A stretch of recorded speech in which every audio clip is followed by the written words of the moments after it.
It's for you. It's not for me. How long gone? It's a beautiful, sunny Tuesday afternoon here in Atlanta, Georgia.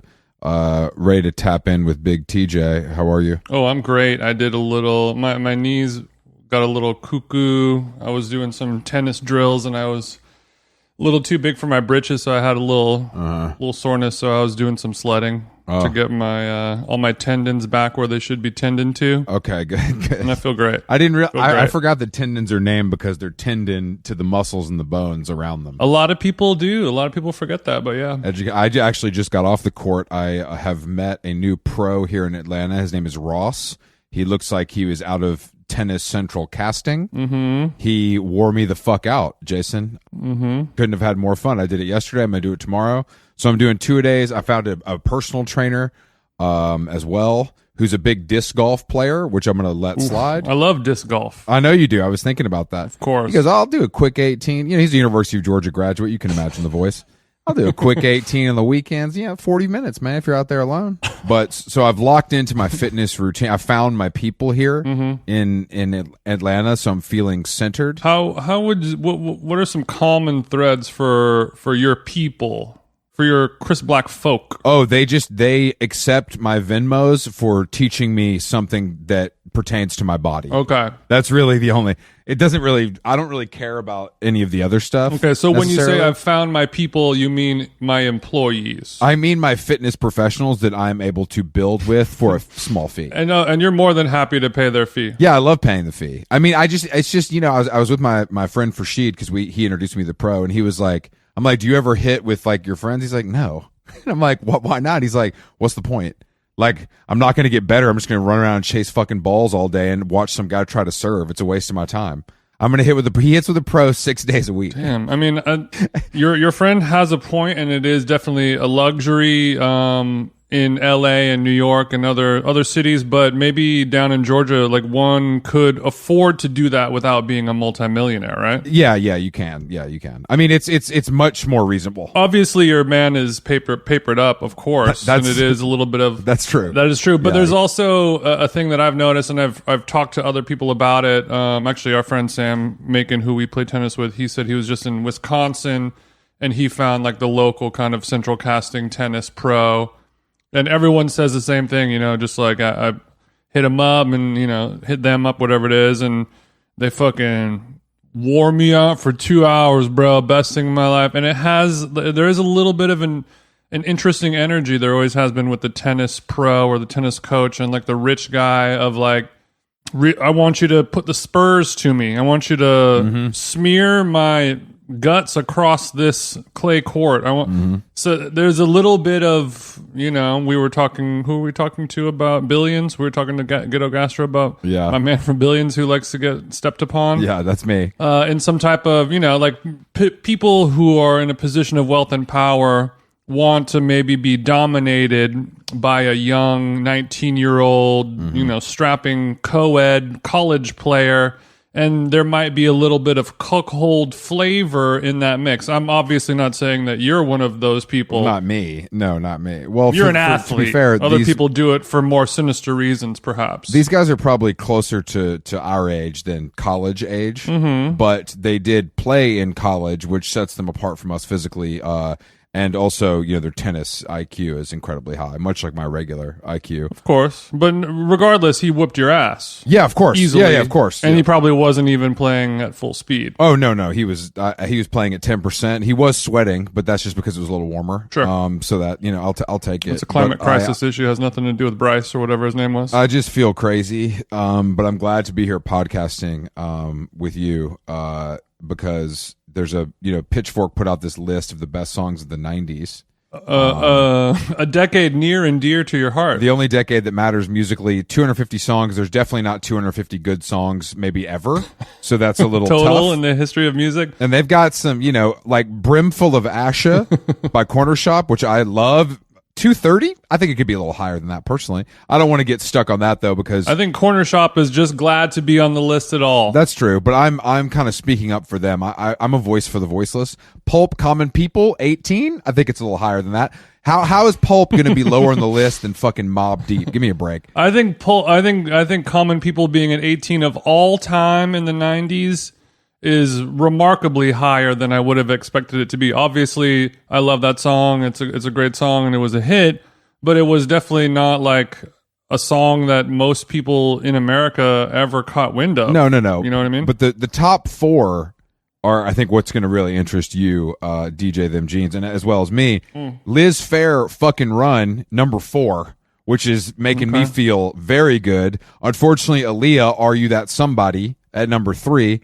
So how come all the hip hop and R&B is unfortunate and bad, and then the boring indie white people rock? Because like most people, I only care about the things that speak to my taste, and other people can pretend to do something. No, obviously, Are You That Somebody is a fucking classic. My actual issue is that it's from the Dr. Dolittle soundtrack. So the cover art has like Dr. Dolittle at the bottom, which kind of cheapens the song because it really is a classic and it definitely should be ahead of Liz Phair. And that is isn't that a very 90s thing to do? There's so many amazing songs that appear, like there's like the Chili Peppers Conehead soundtrack. Oh yeah. Thank God we have a musical guest on today's episode and we can just run down that, but we can get into it. But number 2, Bjork, Hyper Ballad.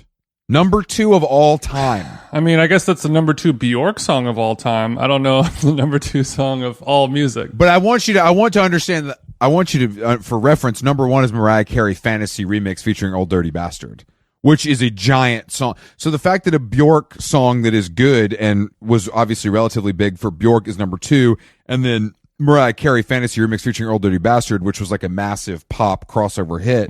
I think this is going to get some of these indie tongues wagging over there at the pitchfork.com. Well, since it is a Pitchfork, they did have to throw in some of that Pitchfork bait. And if you are an avid Pitchfork reader, if you're the one of the 11 people left who is doing that, I mean, obviously Pitchfork still does amazing work. But ain't the same as what it used to be. But you kind of have to fill in those more esoteric indie artists and not just the biggest, best songs of them. And it was cool that they put in the Mariah Carey at all, I think. I mean, the only reason any of these lists exist, and not like a Tortoise B-side. Yeah, we got a Tortoise 7-inch on the list. The only reason, I mean, the only good part about the list existing is that it will make people argue, which is one of my. Obviously, that's what the internet is for. Oh yeah. I mean, you could name 4 of those 250 songs, and I can do an hour-long podcast about it.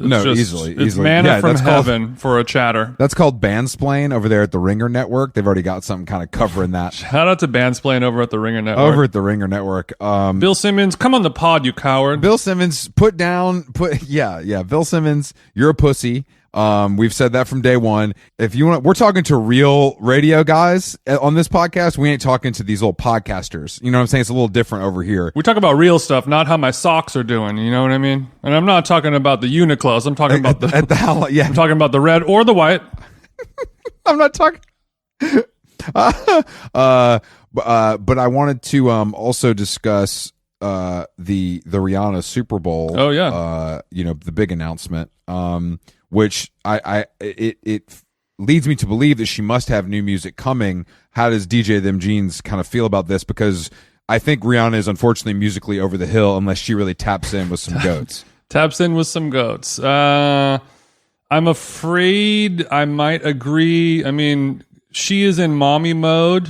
I think that she is as big of a legacy artist as she needs to be able to perform the Super Bowl without there needing to be like a musical release on the horizon that she needs to promote. I think she's in that space where Lady Gaga is and some, Beyonce, other superstars where they don't ever need to release another song for the rest of their life and they can truly do whatever they want. Yeah. She can make a fucking black metal album and people will still listen to it. She's just in that rarefied air.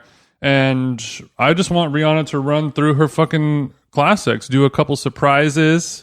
Friend of the show, Frog, Dances with White Girls, he tweeted she should just do James Joint. It's a very short song, and it's just her saying, I'd rather be smoking weed over and over again. It's like 54 seconds. But if she did that, wouldn't that be something special? I would rather see that than fucking, Eminem doing in a fake 64 Impala hitting the switches. You know what I mean? Not Eminem and Dr. Dre slamming pretending it. like he's on the fucking Ghost Protocol Minority Report stream. That was rough. Like he's Zane Lowe on the boards over at Apple Music or that something. was rough. Yeah. Hitting a bunch of buttons that don't do nothing. Those buttons don't do shit. I agree with you. I think it'll probably. I've seen Rihanna live in concert actually at the Barclays Arena. I was very close, and I loved her performance. But it's a little lazy. That's kind of her swag. You know what I mean? Which I like. Yeah, she comes onto the stage with a half-eaten mango in her hand, Yeah, she's smoking mango swisher in the other hand, and she's just like, "All right, let's do it." Yeah, but it's amazing because she's authentically herself. So it's just like, yeah, but Rihanna could just be like, "Hey, I'm gonna do some Toad the Wet Sprocket covers tonight," well, and I'm like, "Yes." Don't start speaking start speaking my language. We do have a guest today. We're gonna find out what he thinks about Toad and the Wet Sprocket. Superstar DJ Zane Lowe, you know him from his infamous BBC Radio 1 show from 2003 to 2015. Radio 1. And now he is the Apple creative director of the worldwide music station Apple Music One, where he's got another show. He is from New Zealand, so we will of course get into that. But it's nice to have a professional, and him and Jason are going to kind of go back and forth on what the Q button is really for. Wonderful. And then you and him can go on about, someone's process in the booth. Exactly. Yeah. Can't wait to tune in with Zane. Let's give him a zingle. I like Zingle a lot. That's cool.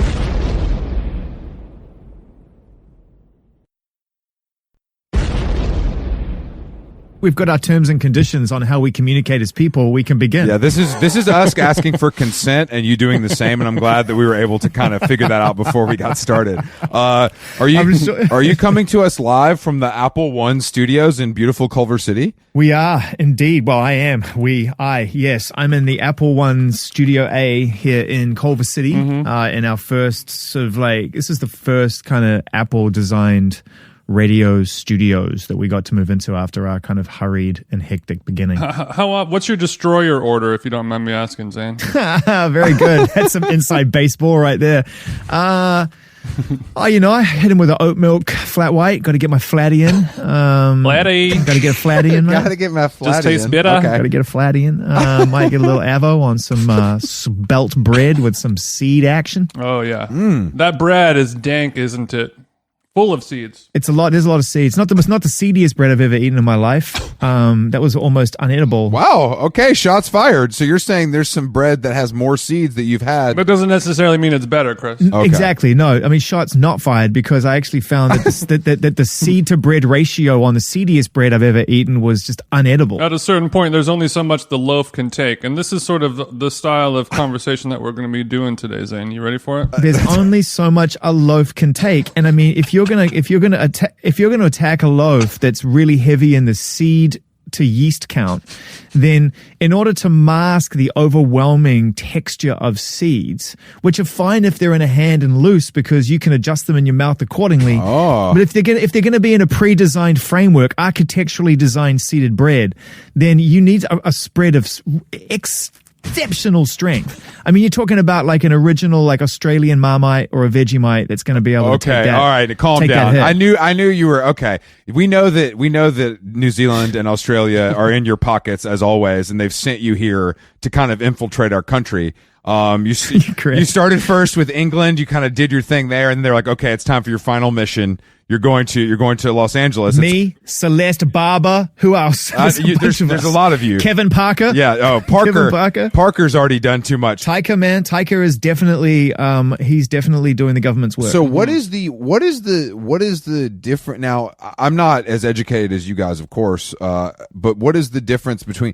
Now, is Marmite, is that just the non-vegetarian version, or is that just a different flavor altogether? Gosh darn it, you asked me the question I have no answer for. I don't actually have never known. It's something that you really should sort of get taught in your kindergarten years at preschool. But I don't know the difference. I know that I prefer Vegemite over Marmite, and I couldn't even... Good man. Well, Chris, I got it for you. Marmite has a burnt brown color, sticky consistency similar to syrup. Vegemite, on the other hand, is a black paste that's more thick like peanut butter. Okay, so it's similar flavor. Yeah, though. it sounds like the same shit to me. Yeah, it sounds it's a personal preference on spreadability is what it sounds like to me. Careful. If you guys want to go down and do your pod tour down under, which is quite a burgeoning market for live conversation, you need to be careful about how many. It's funny that you say that. We've been approached by some promoters in the motherland, and do it. I would like to. I don't know if there's any way for us to not lose money, just kind of based on my flight requirements alone. But maybe so you turn left? Yeah, exactly. So, Chris has a certain standard of living that he has to sort of abide by now, and we ran the numbers on how many tickets we can sell versus how much first class travel costs. Yeah, and it's not really adding up. It's at this point just quite yet. Zane, don't pull bullshit like you've. When's the last time you flew coach, big dog? Let's be honest. Are you talking to Jason? Or are you talking to me? No, I'm talking. I know when Jason flew coach. It's the last time he was on a plane. I'm talking to you. Oh, fuck off.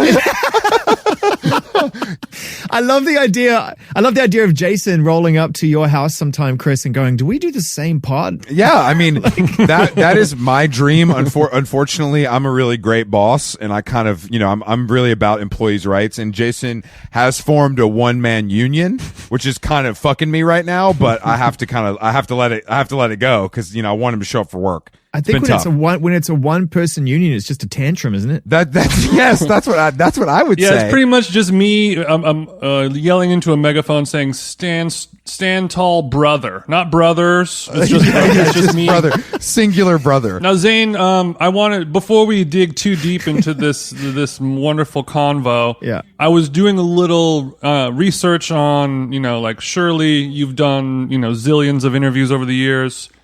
Video, audio, podcasts, all that. And I was looking up, trying to see what podcasts you've done where you were the guest. Have we ever spoken when you're as in your other life? Do we ever talk about them Gene stuff? I don't think so. I mean, we may. I used to. I don't think so. Have a little. I've definitely played your music. Oh, thank you, Zane. I do have a little bit of a history in the Radio 1 Beats world. Okay. I was a co-host on a show with the Fat Jew. Remember him? Yes, that's a day one experience. That's right. And Adam is his manager, right? Adam? I don't know. Maybe. Yeah. He's done well. But man, holy shit. Unfortunately, yeah, he did quite well, but I had to hang out with Ebro instead of you.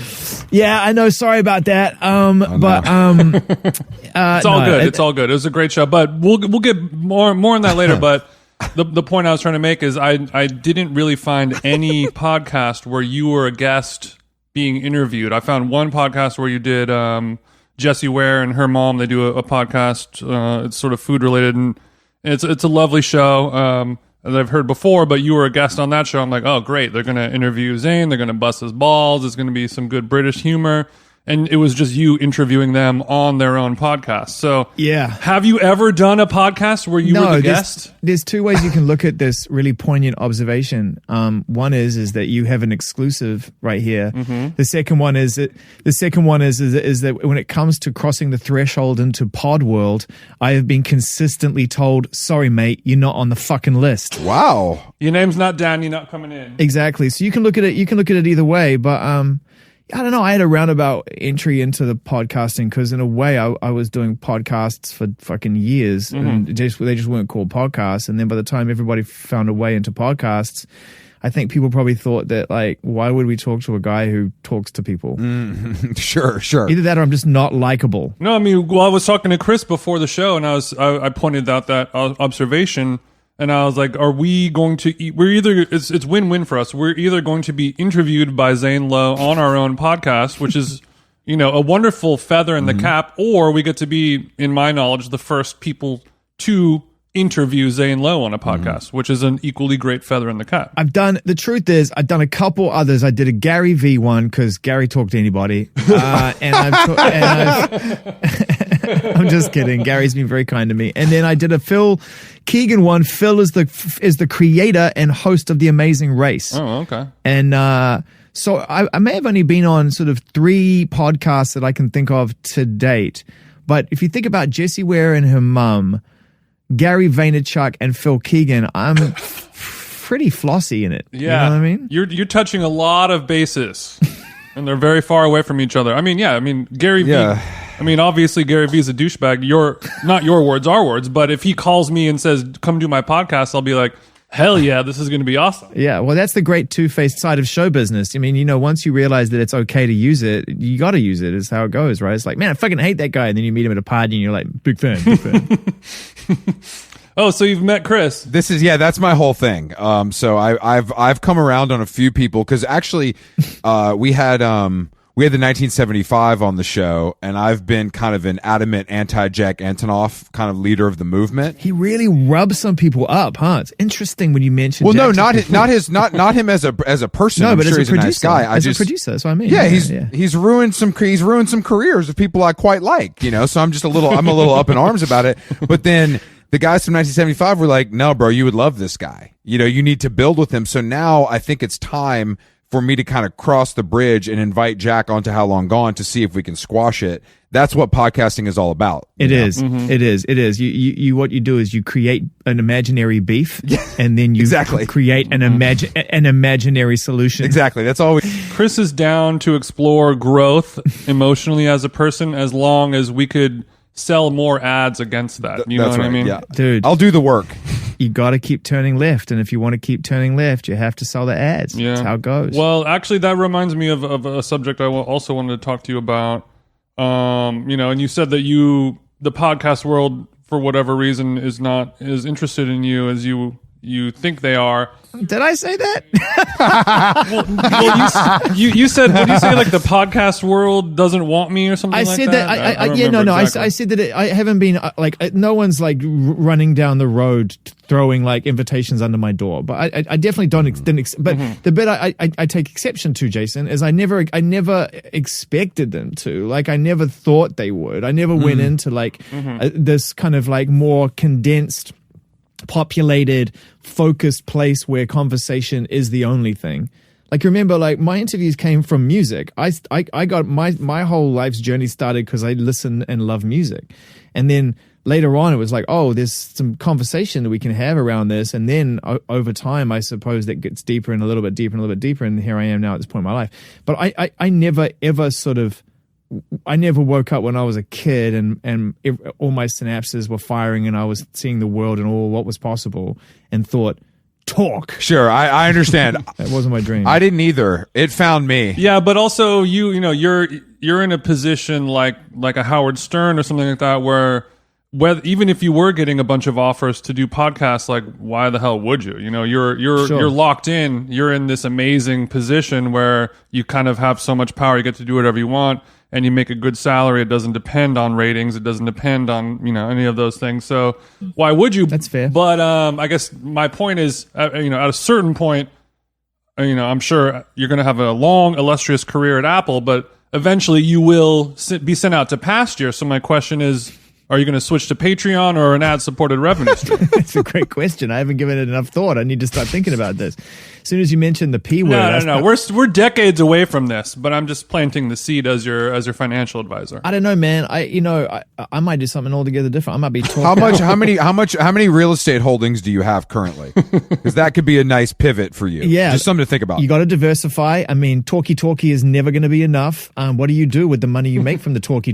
I don't know, man. That's exactly right. I haven't really. I haven't got any defined kind of timeline of how long this thing kicks around for. Like, I really, the truth is not to like be all serious because I know that's not the MO necessarily here, but I just think I do like to. I'm trying to stay in the moment. I'm trying to stay as present in the conversation. Like that. The thing I like about talking to people is that I can't really think about the parts of my life that stress me out, and I can't really give in to anxiety, and I can't really let depression and things that have really fucked me up in the past kind of take a hold of me. Because if I do that, then I'm not listening to what you're saying, and then I'm a shit guest or a shit interviewer, and then I'm out of a job. So it by its very nature, by staying in the present moment, I'm sort of just holding on. And then when I let go, I don't know. I don't know what I'll do. I may just, like I said, I may decide to just fulfill some other ambition or dream in my life. Yeah, I guess that is. I apologize for that question now that you framed it that way. I guess it's sort of like asking Michael Jordan, like, hey, when you're done with basketball, are you going to be on TNT or ESPN? It's not a question you should ever apologize for. I mean, it's a fucking great question. But it's like, I don't want, like, hey, what, do you want to think about your dream job ending? Yeah, I mean that only in terms of how good Apple stock is performing lately. Yeah, this has nothing to do with the new studio or anything. This is only equity, sweetheart. No, I just think that, you get to, we interview people, you interview people, it's kind of the same shit, really, but I feel like you're able to pull stuff out, you're a real pro, you've been doing this for a long time, but what happened now, because you're talking about staying present, which I think is sometimes difficult. So when the shit is I don't know if it's going to go off the rails with you necessarily, because I think people are so prepared for it and they understand what they're getting into. Sure. But if somebody's just being a little too much of a hard nut to crack, yeah, that's when I start scrambling a little bit, because we've had some duds on this podcast, just like you've had some duds. Yeah. We don't have producers, we don't have notes, blah blah blah. But I just, where do you go? You know what I mean? Where do you go to kind of keep it moving? Well, thank you for asking a good question, unlike your colleague who asked a terrible question before. We're just getting started. You thought that was fucking bad. One apology is not going to be enough. That's fucking great question. I've scrambled before for sure. I mean, I've definitely been totally directionless in real time. There's way harder than worse predicaments to find yourself in than being lost for words or being a little bit, out of ideas when someone's staring at you and they haven't given you the answer or the amount of answer you needed in order to stay present. But it takes you, for me, when back in the day, it would take me back to sort of anxiety dreams, just all those things like, oh my God, I've woken up and I have an exam today and I haven't studied for it. All that shit that kind of is a recurring nightmare for kids because it's like trauma training. So you just get that feeling in real time, like, oh man, I'm totally called out here. Like I'm unprepped, I'm screwed.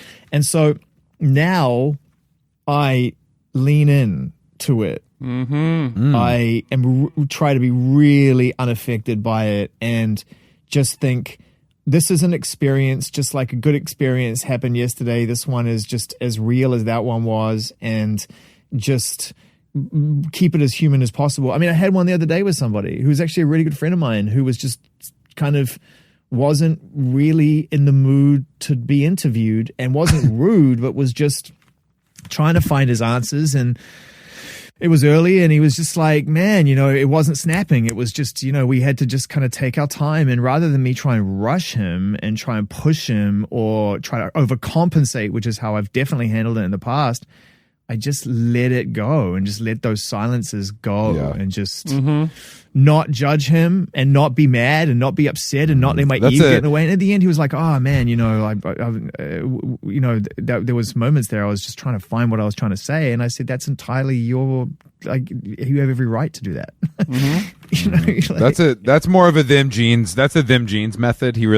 I'm more of a, I'm going to make fun of you until you respond kind of thing. So I think it takes. That's okay. Therapy will iron that out like it does for everybody. And I think that, yeah. Well, I think it's sort of, sorry to interrupt. I think it's sort of like when I get in an argument or something like that with my partner, I could sense that something is wrong. I could sense that there's some tension, but nobody's talking about it. And sometimes you kind of have to crash the plane and start over again, or just to let some steam out and be like, well, this is going bad, isn't it? Just little things like that. You got to get over your ego is a funny thing, right? Because it's like such powerful fuel when you need it, and it comes from such a real place. It's like it's just such fuck you juice, all those people didn't believe in me, like fuck you, I'm drinking the juice, I'm the fucking best, but you can use that to propel you a little further down the road a bit faster, it's like that nitrous button in those cars in the fucking Fast and Furious movies, but then eventually you'll crash, right? You'll just it will totally drive you off the road. And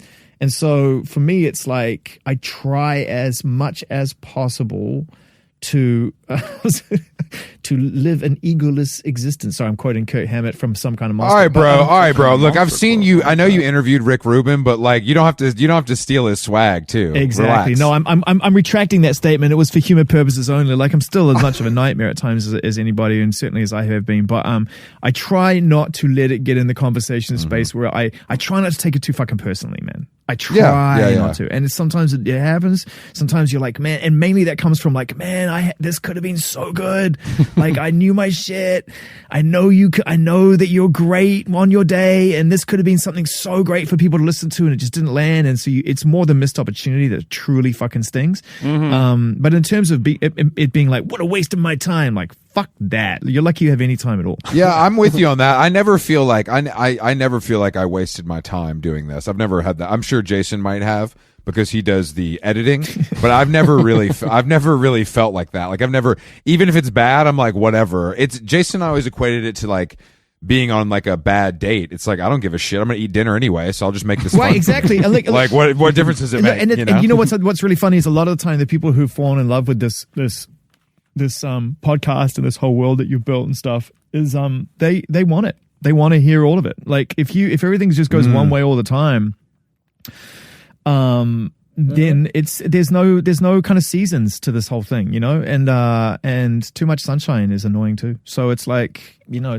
no, you're right. It's good, man. Yeah, I think it's very easy to have an enjoyable, good conversation, an entertaining, you know, conversation that's going well.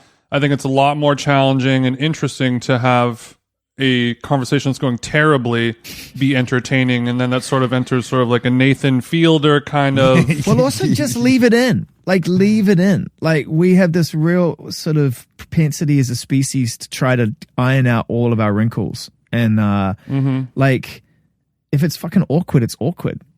There isn't a human being on the planet today that isn't going to have some kind of awkward experience with somebody. Like, just lean into it. Leave in those grays. Just leave it, man. Just fucking leave it, dude. Just leave it, man.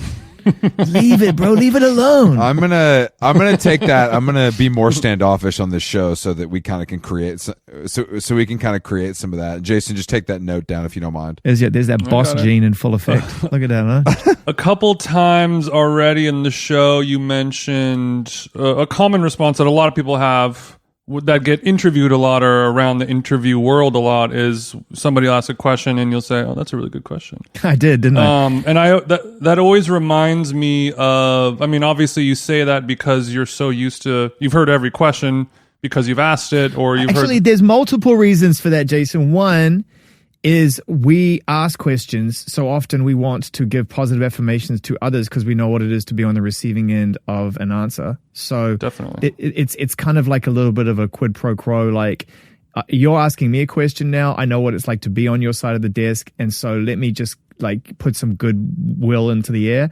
But the flip side of it is that it also, if it's a really good question, it should be acknowledged. And I thought that was a really good question, and you're just salty because you had to apologize for a question directly before it. Well, to finish the rest of my sentence, no longer a question. Statement. It's a statement. He switched gears on us. He switched it up. He switched gears mid-answer. He was like, "I'm not even asking you a question anymore. I'm just going to tell you what the fuck is up." It's a two-parter question, and I'll get to the part two, but that sentence always reminds me, and I'm also somebody who's guilty of saying that all the time. But it reminds me whenever you say something funny around a comedian, and instead of laughing, they say, "Oh, that's really funny." I know, that's a really weird one. And it comes off in kind of a dickish way at first glance, but like you just sort of reaffirmed, it really is a sign of like, oh fuck, I've been asked 4,000 questions, or I've heard 4,000 jokes today. They're all bad. I just heard a good one. That's awesome. And I wonder, how do you say, "Oh, that's a really good question," or "Oh, that's really funny," without sounding, maybe insincere? I'm just asking as a little pro tip. That's a really good question. I think you do it. Son of a bitch. You do it with, got him. You do it with your answer is the honest answer. Yeah. If you say it's a really good question and give a shitty answer, then you're lying. If it's a really good question and you take your time and give a thoughtful answer and perhaps stretch yourself into territory you haven't actually explored in conversation on the record before because the question took you there, then you stand by that statement. Good question. Good answer. We got a lot to learn from you, because I know that you've talked to my number one dream guest for this podcast. At least currently is Harold Stylish. Not Liam Gallagher. Liam, I think Harold would be a better guest. Liam, I think I would rather hang out with, maybe. You guys are Anglophiles, huh? Well, look, man, Chris is. They've given us a lot, and you're part of the problem. You know what I mean? Over there at the propaganda BBC Radio 1. Oh, I was all about that. But yeah, I mean, it's you raving or behaving. They've given us the best music. You know what I mean? They've given us the best music, and I just, I saw you. I believe you and Harold. You sat down in like a backyard, I believe. We did. We've had two now. We did two big ones, and both of them were kind of, the theme was sunsets. I don't know why. I think the first one, the sunset behind us, and fans dug it, and so we then had to go. That's nice. We found a place to do one where there was a great sunset. But the problem was is that he was in a hurry for some reason. We were supposed to start at a certain time, and he came out like an hour earlier and was like, "Okay, so shall we begin?" And so we had to sit down, and so what was supposed to take like, I suppose, 75 minutes leaning into the perfect sunset over the mountains of Palm Springs ended up stretching out into 2 hours, because I realized about halfway through we're not going to make the fucking sunset. Sure. So the conversation really became about the time-space continuum and the at what point the sun was going to set. But it was still awesome, man. And you'd really like him. I mean, no one doesn't like him. That's the thing, right? But with someone like that, I mean, I just feel like with someone like that is such a pro. I mean, like, truly doesn't get more pro than that. Yeah, but he doesn't give away a lot either. Like, the thing that's interesting about Harry is that he's really he's a wonderful conversationalist, but he also 100% knows where his boundaries are. And what he's willing to say and not willing to say. That's what I mean by pro. That's kind of what I mean by pro. Is like, it comes off as really engaging and interesting and funny, and like, you love him, but then when you finish, you're like, oh, this motherfucker didn't give me he gave me what he needed to give me, but didn't give me one sentence more than that, which I think is truly like the sign of like an elevated celebrity. I think that's like, when you're destined for a higher tier, that behavior, it comes a little bit easily and more naturally for you. But it depends what you're going for, right? What you want to get out of it. Like, when you initially you go into those kind of conversations with anyone of that level of a sort of success or fascination, and you're like, I need to come away with, like, I need the hits, like I need big talking points and Yeah. And I realized after the first one that Harry knew where his boundaries were, and I respected him for it. And when I actually sort of listened to a little bit of it back, which I don't often do, I realized that he was saying a lot, but he just was doing it in a way, and most importantly, at a pace that he was comfortable with, right? And so I was going, if you and you won't, but if anyone watched the first one versus the second one, I'm way more kind of interactive and jumping into his pauses. On the second one, I was like, all right, I know how he likes to run his conversation space. He doesn't do a lot of this stuff.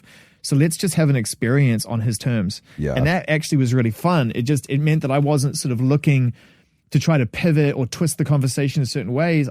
For me, I was like, bro, right now you could be reading me a bedtime story and I'd be meditating through it. Like, Sure.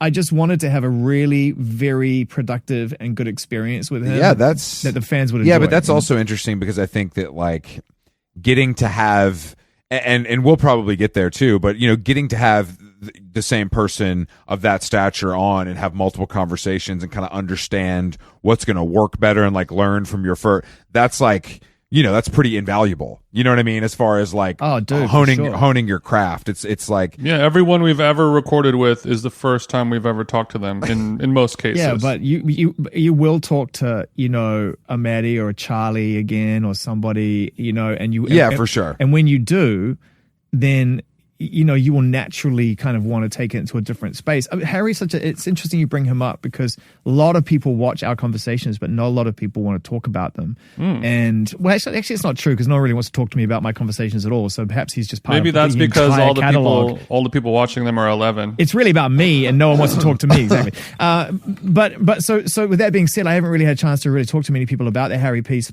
beyond fans who want to talk to me at concerts and shit. So, stuff. So, the interesting thing about him is that I like the pace at which he speaks, and I like the way he searches for his answers, and I like how he's aware of where he wants to draw a line. I think there's something really valuable in knowing that exists, because it pushes you to try to form a conversation that is deeper, I think, is a more human experience. I also think to me, it's like an old school kind of like, there's a little mystery, you know, and I think that's something that we're deeply lacking with celebrity in the modern age, is that we just know too much about all these bozos, and it makes you like, it makes the art less powerful. You know what I mean? Like, I don't want to see Harry Styles, you know, on Instagram stories at Whole Foods. I don't want to see that. I only want to see Harry Styles wearing Gucci on a stage looking like, in Bowie mode. That's all I want to see. You know what I mean? See him at JFK. Yeah. Looking glorious. No, but if you see him at JFK, he knows his boundaries. So when he shows up at JFK, what he's wearing and how he's carrying himself, he knows what it is to live his life like this right now. He knows. And he also knows when to disappear. And what was really cool about that conversation was when he talked about that drive to Italy on his own, in his dad's car, or stepdad's car, which was a really moving story, but no one knew that. That never made the prayers. No one ever talked about like, oh, you know, Harry's driving to Italy. He knows how to switch off. If you can know when to be the subject of attention and you also know when to disappear, you cracked it. No. I completely agree with you. I just think that it's like, for someone younger to approach it that way is just, I think it's because if you're famous that young, you almost don't have a choice. Because it's like, you'll just get burnt the fuck out if you don't kind of regulate yourself a little bit. Well, you don't have a choice now because we have experience and examples of people who have burnt the fuck out because they didn't regulate. And I think I was talking to someone about this last night, actually. It's really interesting you bring this up, because I was talking to, I'm sure you won't mind me blowing him up, but there's this great artist called Fred Again, who's also a producer called Fred Gibson. And Fred Again's like, he's incredible. And we were having this dinner last night and we were talking about how it feels like people at a certain level of success now, that preserving your mental health is like high, if not top priority. And I feel for decades it wasn't even considered part of the equation. Well, I've got some thoughts on this too. And it still shouldn't be. I mean, yeah, I'm a little bit like, just kidding. I'm a little bit burnt out on the canceling the tour for mental health when I can look and see that tickets aren't selling. That's what I'm not for. It's quite a cynical approach you're taking there, mate. I'm a cynical guy. I agree with you. I mean, I think there's a lot. I think some of it's real and some of it's not, and that's the problem. It's like anything else. It's like you can become the boy who cried wolf very quickly with anything because the eyeballs. Right. It can be used or abused. Yeah, it's just one of those things. But I think there's some truth to it, of course. But then you have Santi Gold, who, and I need to really read the post before I actually quote her on the post, but based on the news story we did today, and I hope I get this right, and I'll make sure that I qualify it after I've said it, is that, she came out and said, like, I'm not going to tour at the time when I wanted to tour because it's just not sustainable for me to do so. And the way that things are built and structured right now, from my perspective as an artist, they don't work in my favor. And until that works out, then I'm not going to extend myself any further. I simply can't. And so there's a very honest reaction. I think it's a very honest reaction. I think it's honest, but I'm also a little bit like, I think we all, and this is probably not for the best, but we expect more from these people. You know what I mean? We expect them to deliver as they promise, you know what I mean? And not even because like we got a babysitter and we spent $100 on tickets. I just mean in general, but I also think that there's like I think it's a different time that we're living in. Well, that's interesting. Let's go there, because I really I think there's a difference between showing up and putting on the show that you've committed to and promoting and encouraging people to want to come and see a show and drawing them into your world and getting into that relationship between the art and the fan. I think that's a commitment. But I think that for a very long time we've expected a lot from probably the most vulnerable person in this whole room. The artist is the most vulnerable in the whole equation, and yet we sort of expect a huge amount of carrying to be done by the artist. And really the only argument that ever gets thrown out there when things get cancelled is, oh, boo-hoo, poor you, with your rich millions and trillions of dollars and your dreams come true. And that whole bullshit, which is like, okay, first of all, the financial reality of that is not even generally speaking the truth. And secondly, just because you're on radio or you're on stage or you're having a great time doing what you love to do doesn't mean that, it's a given that you're going to be able to, you're set for life. So artists need to work too. So don't think that they're canceling tours because they don't need to tour. They need to fucking tour. No, that's their biggest, that's usually their 100%. Biggest income at a certain 100%. level. It's definitely leaving money on the table if Totally. if it goes as planned. Totally. But the problem is that we've spent too long with this kind of psychology of like, if you make something and you share it, then you need to support it until you're sort of like literally to the bone exhausted. And I think that it's not actually good for anybody's sort of human experience. Like, oh man, it's really, I was talking to a DJ about this, right? This guy Hardwell, who's like one of the big EDM success stories. And he was saying he walked away and a part of it was because Avicii passed away and it really hit him hard. And he was like, man, I need to go away and reassess what this all means. And part of it was because he was just completely burnt out. And I posted this thing up on my social media feed and also pointed to the podcast, like, this is interesting. If you've ever gone to any of these events, 80,000 people in a speedway losing your head to dry ice and fucking confetti cannons, then understand that there's a flip side to this whole kind of party zone, which is that it's, because I've done it, I toured for 10 years, it's fucking exhausting, right? And at some point, you're going to burn out on this shit. Like, waking up, traveling, DJing till 3 a.m. Everyone's like, yeah, well, you don't have to drink, don't you? Like, when you're there at the club at 12, unless you're teetotal, if you're at the club at 12:30 p.m. and someone gives you a fucking free bottle of champagne or a bottle of wine or a glass or something, and you're like, I'm fucking exhausted, it becomes like, it has always become in the entertainment industry a crutch, a distraction, a numbing from the reality that you're burnt out, and the next thing you know, you're done. And I put it up there, and the point is, like, a ton of people split. 50% people were like, thank you for putting a conversation up that's actually real about this, and the 50% were like, boo fucking who. And I was like, oh, I mean, I see both sides of it as a person who understands, and as also as a person who, I think the public at large has very little empathy for celebrity or anyone that is basically richer than they are, for lack of a more eloquent term. And I think that, like, right, obviously this stuff is really hard. It's also like physically taxing beyond the mental part. Like, if you're doing real shit every night, it's going to take a toll on you. But I do think that the way that we've exalted musicians and celebrities in our culture, it's very difficult for the layman to feel sympathy for them. And that's where this 50-50 comes from. Sympathy. It's interesting that you use that word, because I don't really sort of like know why sympathy would even factor into it on a good day or a bad day. Like, do the tour, don't do the tour. Why would anyone need to show sympathy? In what sense? Well, like, why would I need to be like, I have no sympathy for you? Like, surely if you had a ticket, you get your money back.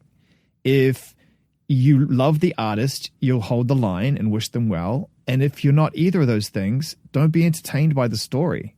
So move on and don't even offer an opinion. And that's the thing. I think that part of this is that's fair. Actually, that's a good point. is a real part of the real problem that we have here is that we lean into these things.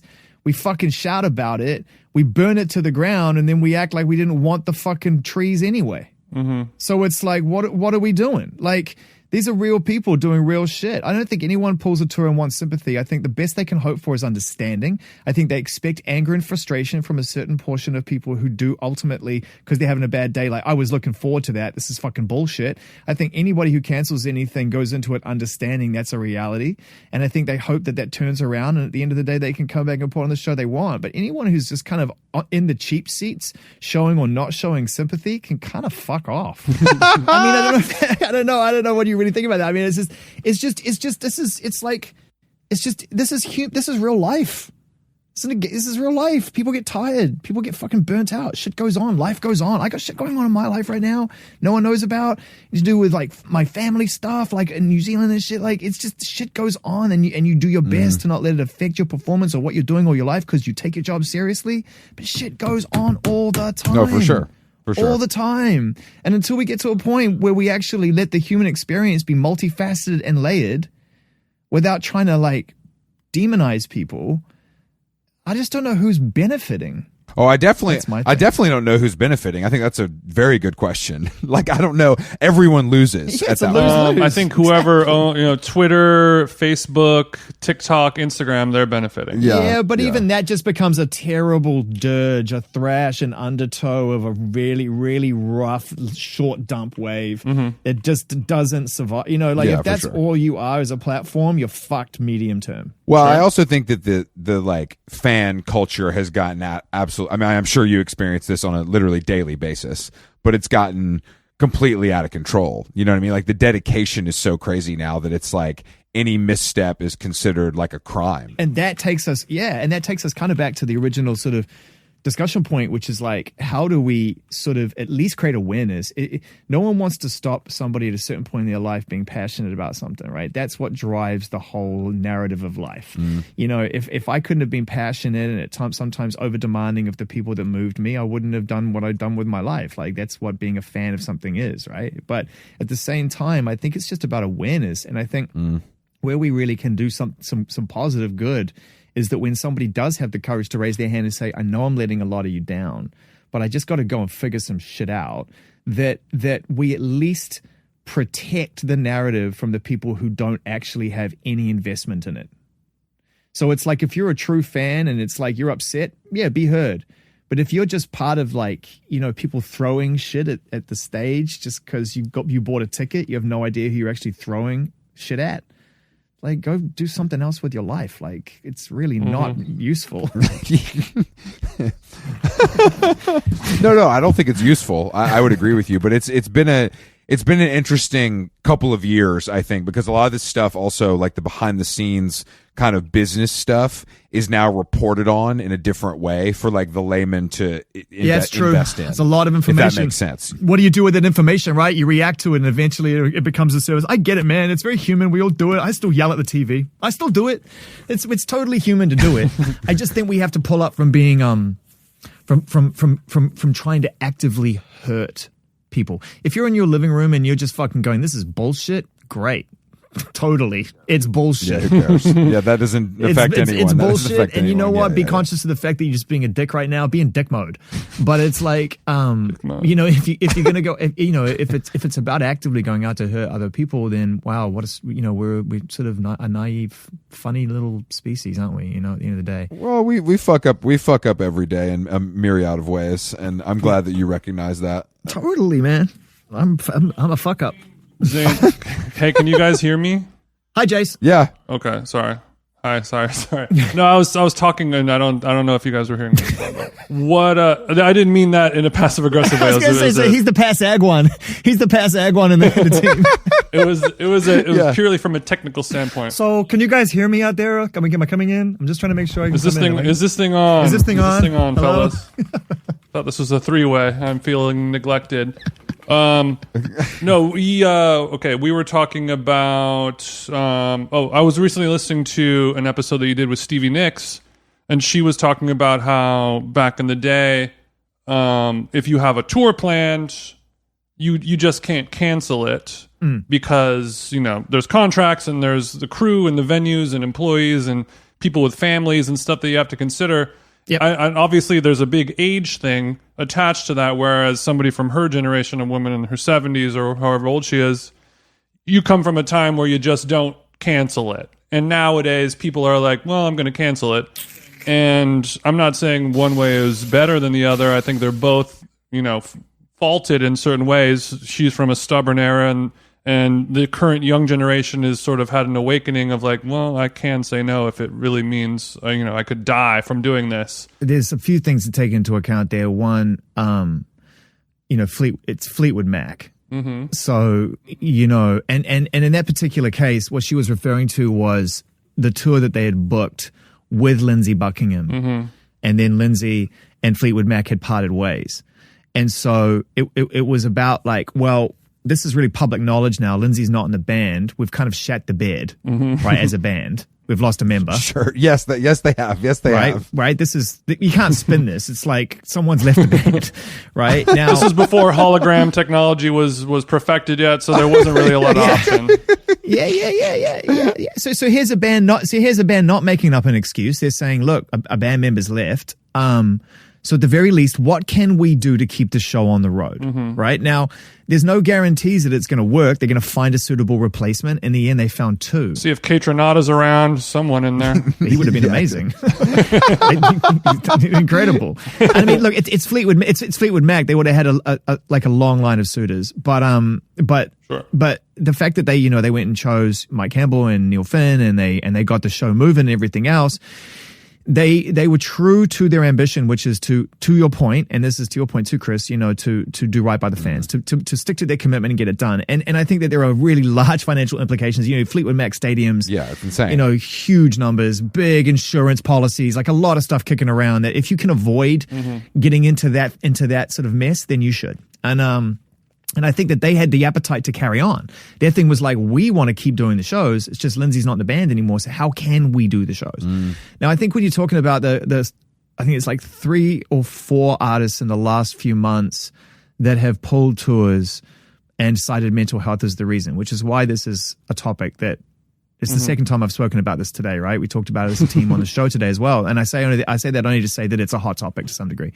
So, Wet Leg, Shawn Mendes, Sam Fender, there's someone else I can't remember. And Santi Gold. It's Santi Gold, yeah, but again, I felt her answer was pretty upfront and honest. And they all were, but it didn't feel like a mental health statement to me. Maybe it was our same reason for not going to Australia. It's just yeah, we just can't. It's just financially, it's just not going to pan out for us. Right, it's the destruction of the middle class in terms of live performance, as well as the rest of the world. All very valid reasons, right? I have to go sort my head out. Well, I have to go sort my business out. We've all got to go sort some shit out. And so I think that, we can all sit here and compare ourselves to Fleetwood Mac, but fuck, man, they're Fleetwood Mac. If anyone's going to that's true. If anyone's going to problem solve, it's going to be Irving. He's going to sit there with the band and be like, I got this. We can do this. We can do this. But conversely, could you name a band that needed to take mental health breaks more than Fleetwood Mac, but they never did, Exactly. Yeah, exactly. They might be the number one of all time. Of all the bands that have had cocaine sword fights at 5 a.m, like that, they're pretty high up there, and they needed it the most. I tell you what, it was worth the wait, Chris. It took him 45 minutes, but he delivered a fucking zinger, didn't he? Huh? He delivered a zinger. I mean, he's right. He makes a great point and he is right. He makes it well, and perhaps there's some irony in there. I don't know if it's Alanis Morissette level irony, but it's definitely some kind of form of irony where the band that, to your point, they lost a band member. I guess speaking to what you're saying, Jason, if anyone can keep the show on the road, it's them. So no, they're a bad example. Is the reality? They're a bad example. There are tons of artists that probably should have walked away early. There are bands that would still be around today if they'd walked away early. I'll pull up from going any further than that because when it gets to a point of personal health, I think there's a lot at play. I think there's a lot of play. I don't think you can put it down to one aspect of a job or a situation. There's a lot going on, and it's very unique to every individual. But I mean, I definitely believe there was, and it's been on the record many times of some bands that would have still been making records today if they had sort of found a way to get off the road a little earlier. But it's tough, man. The money's good. The road is perpetual. Everyone's kind of just pushing you to keep going, even with the best of intentions. It's tough, man. It's not an easy thing to walk away from. Jason and I talked about, I mean, obviously we're not doing any real touring, but when we were on tour, even doing our show, it's like the kind of predictability of every day and knowing where you have to be at a certain time in this way is like kind of comforting. It's a North Star, is what I say. Yeah, you're working towards a common goal with a big group of people, and it feels good. I think. Yeah, you get that endorphin even rush. In the bad times. Yeah, you get that bump at the end of the show, and everyone's high fiving, and you feel invincible. You could do it for the rest of your life, but eventually, it just gets tiring. And I think it's just about knowing when. It's a risk-reward situation, right? Like it's like anything in life, you got to decide, is the risk worth the reward? If the reward is for me to walk away and get some personal space, take some time, figure out what I want to do next, ultimately the reward will be better for everybody later on. Now, the risk is everyone might not stick around. Some people might just feel like this relationship is over. And then you got to ask yourself the risk versus reward. And I mean, the greats just do it. They just don't mind saying, if you can't meet me back here or somewhere else in 2 years, it's been good. Not every relationship needs to last forever. No, you're right. Thanks for the memories, guys. No, you're right. Don't get emotional. That won't do.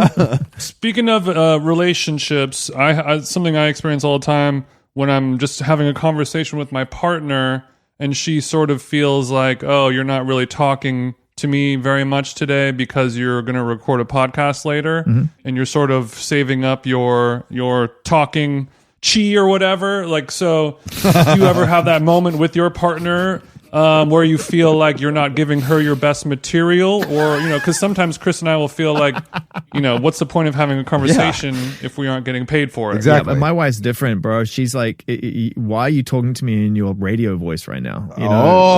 Okay. You can't bring that. You can't bring that home with you. You can't bring that home with you. She's not interested. She's not interested. Like, she's not.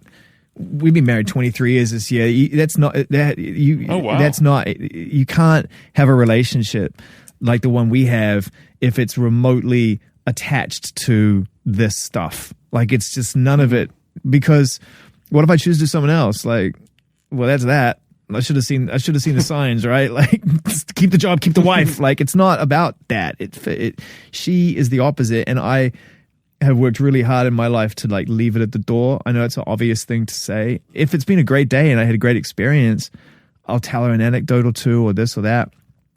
But the stuff we talk about is we have 2 teenage boys now. We have so much to talk about. Wait, how old are they? 16 and 14. Oh my God, what the fuck? We're just trying to like have as many experiences and collect as many awesome memories in the years that we have them living under our roof as possible, because these 2 kids, like every kid, are gonna take their identity out into the world and forge their own path and live their life and have a wonderful life on their terms. And long may that happen. And I cannot wait for them to have that.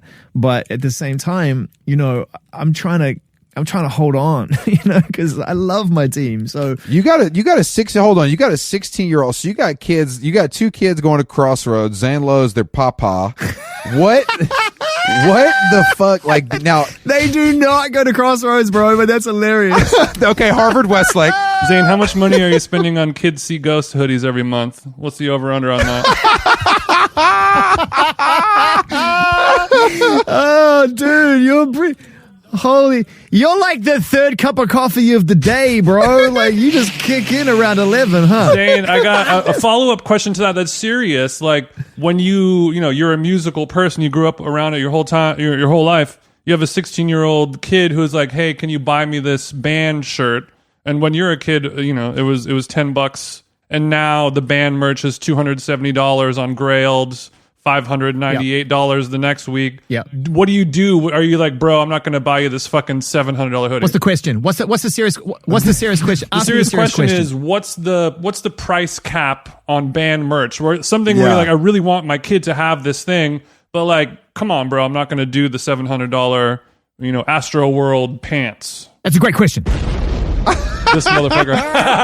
The really boring answer is they don't really fuck around with that stuff. You're raised right. One of them is really not remotely interested in expensive things at all. I mean, he's a thrift shopper and a skateboarder, and he just wants to make skate videos and skate and make beats and go down to like literally nice secondhand stores. And I mean, this is a guy who ordered, I can't remember the poundage, but it was like pounds, like a lot, like 4 or maybe 6 industrial-sized, really heavy-duty rubbish bags of secondhand T-shirts for $200. Just buying in bulk. Each T-shirt was probably coming in like 50 cents a T-shirt. Sure. And he wants to like do resale and do all this sort of stuff. And sometimes he pulled a few out, like he's wearing some kind of I Heart Country Music Awards 2011 T-shirt right now, which he thinks is the greatest T-shirt of all time. You're like, bro. You're like, you cannot wear I Heart merchandise in this household. I don't care. No, I'm all about it. I'm all about it. We do care. No, I'm all about it. Like he puts it on, and I'm taking a look at the list of artists who are performing at the I Heart Country Music Awards in like 2011. I'm like, that is a solid lineup, I Heart.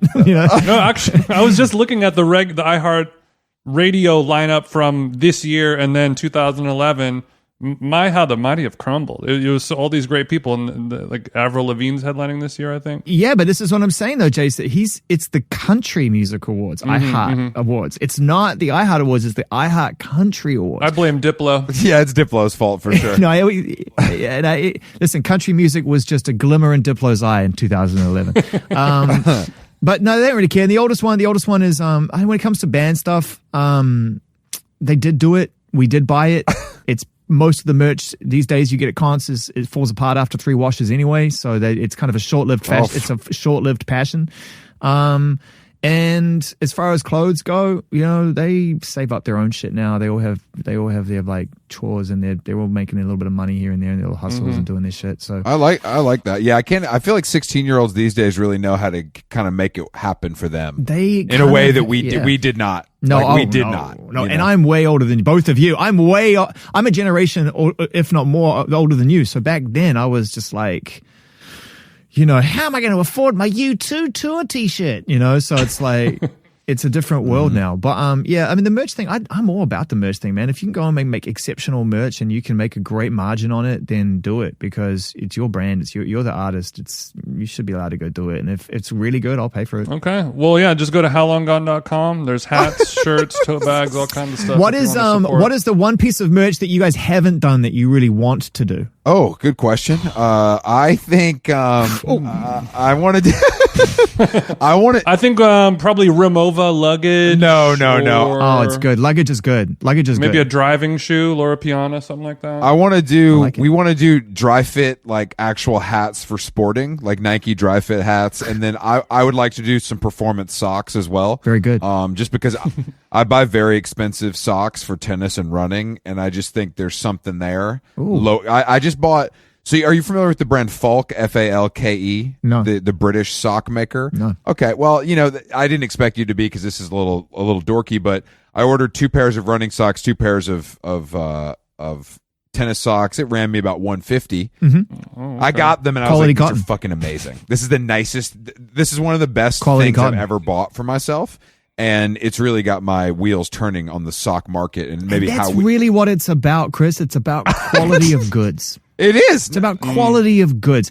You know, you'd be willing to pay above your margin for anything that's made for pure quality. That's right. Quality. That's right. I'll pay. Like this podcast, right? Built to last. Quality. I mean, I'll pay. Like I will pay to go and see these 2 Muppets at the Troubadour, because quality product. Look, bro, Bert and Ernie at the Troubadour, we can add you to the list. The show is sold out. It's actually sold out, Zane. Maybe we can get you out to Highland Park. Oh, I fucking know it is. Oh, I know it is. I know it is. I know it is. Now I know what you guys are doing. Hard tickets. Okay, Zane, exactly as we're closing things out. Are we done? Bummer. I guess. I mean, we're not super close. The landing gear's down, but we're still 10,000 feet up. A way to make it feel like a favor. Okay, let's wrap it up. Settle down now, Lo. Settle down. It's okay.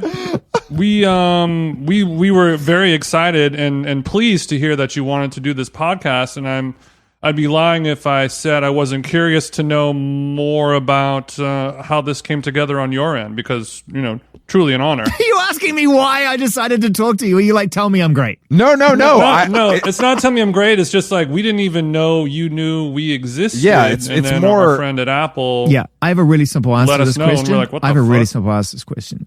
Right. And it refers to something that we spoke about at the beginning of the conversation. And I've really enjoyed it, by the way. I hope you have too. Loved it. The bottom line is that nobody asks. So you asked, and I said yes. There you go.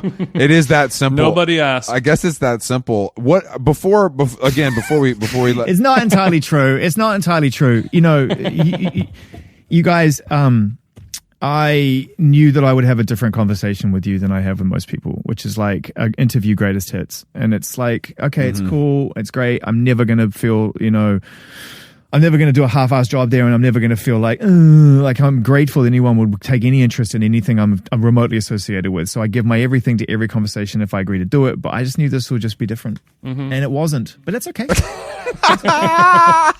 and it was more of the same bullshit. Well, where can we find you in LA? Like, I don't want to blow up your spot, but like, are you? Where do I go? Are you at Erewhon on Beverly? Are you at San Vicente Bungalows? Are you at where are you going? Are you? What are some of your hot spots? You at Proof and Atwater? Like, what are we talking about? I mean, I spent a little bit of time on La Brea. Oh. Okay, I'll see you at Sweet Green. No problem. There's a couple. What are you doing? Are you over at the Arc'teryx store? You getting a burger on 99? American Rag for You're getting lunch? close. What are we You're getting talking? close. You're getting close. I got a couple of friends who I go and drop in on La Brea. Might buy a little bit of expensive French terry cotton. You know, a little vibe. So he's at Union. He's at Union. We got it. He's at Union. No, I'm not at Union. I no way, man. I got that bag. What do I do, man? I don't know what I do, really. I spend a lot of time in my car. I like to drive. I spend a lot of time in my car. I go visit my friends. I go to some recording studios. I do all the cliched shit you'd think I would do being a music fan living in LA. I like to move around. If I eat out or I eat out with friends or I eat out with artists, I might tell you because it fucking deserves the props. Okay. All right. I eat at Matsuhisa at fucking places at Rips.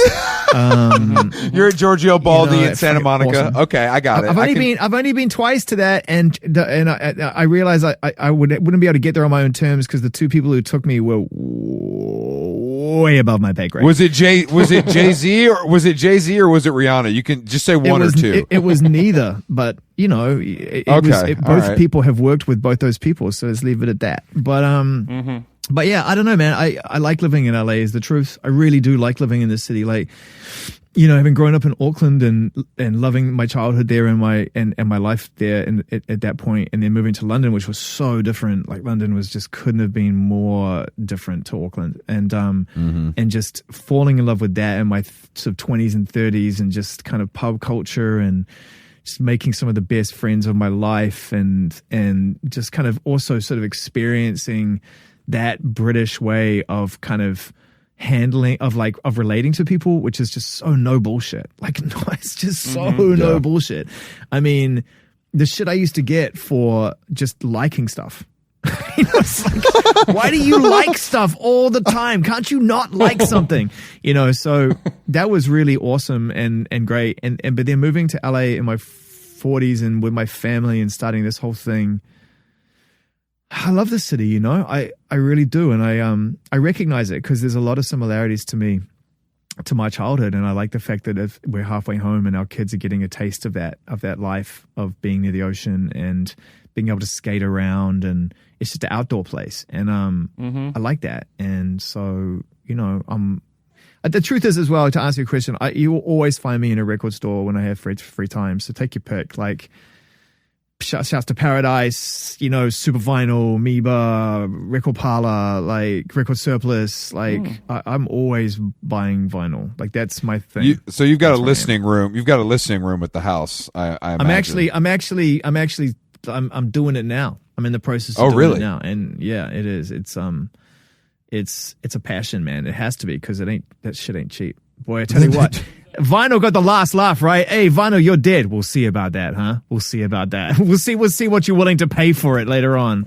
I mean, the fact that it's just I think it has to do with the boom of merch and the fact that like people really want to support artists, and buying a $40 record that you're never going to open is like a great way to support an artist. Well, it's nice to hold something, man. And I know where I am when I'm having this conversation. I appreciate the opportunity that I have to be in the streaming era. I wanted it. I love it. And I've never listened to more music at any other time than I am now. Like the level of discoverability and the connection and the access to artists, and the fact that it feels like you just are so close to the artistic process in the streaming era is felt by us and felt by fans, right? You feel it.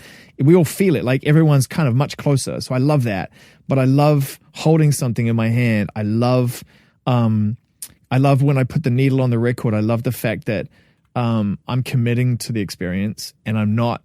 I can't just move around. It's a pain in the ass to move around. So, that's actually interesting. I've never thought about that. I'm in for at least 20 minutes. Yeah, like even if I don't want to listen to side B, I'm in for at least 20 minutes. And so, I love it's slowed me down, and I think I was at risk of kind of losing touch on why I fell in love with music in the first place, which was it was a really sort of like conscientious distraction, a soulful distraction for me, and I think that I was getting distracted from the distraction. So it's nice to just be able to kind of put a needle on and go, hey, whatever you do, this has been decided. Sure. Kick the feet up, light a little California sativa. Really soak into that Eames chair. Zane's vinyl weighs a fucking ton, Jason. Who would have thought? Yeah, my vinyl weighs a ton, baby. You got it, Peanut Butter Wolf. We appreciate... Damn, no one ever thought I would make a Peanut Butter Wolf reference. But Zane... I loved it. We really appreciate you joining us here on How Long Gone today. What a treat. Yeah, it really is to talk to one of the masters. Am I a returning guest? Oh, yeah, for sure. When you got something to promote, you just let us know. and Apple Music... Apple Music. You're on every day. I mean, this guy's inescapable. And if if you're like me, You have to make it sound so bad. you want to go on YouTube and check out the BBC Radio 1 clips to bring you back to your youth, like I do. Those are all available. Some of my best work. Some of his best work. But yeah, let's hit Giorgio Baldi soon. I'll do my best to get us a table. Yeah, thanks, man. Well, I mean, it sounds like with your bag you can. And Jason, great question.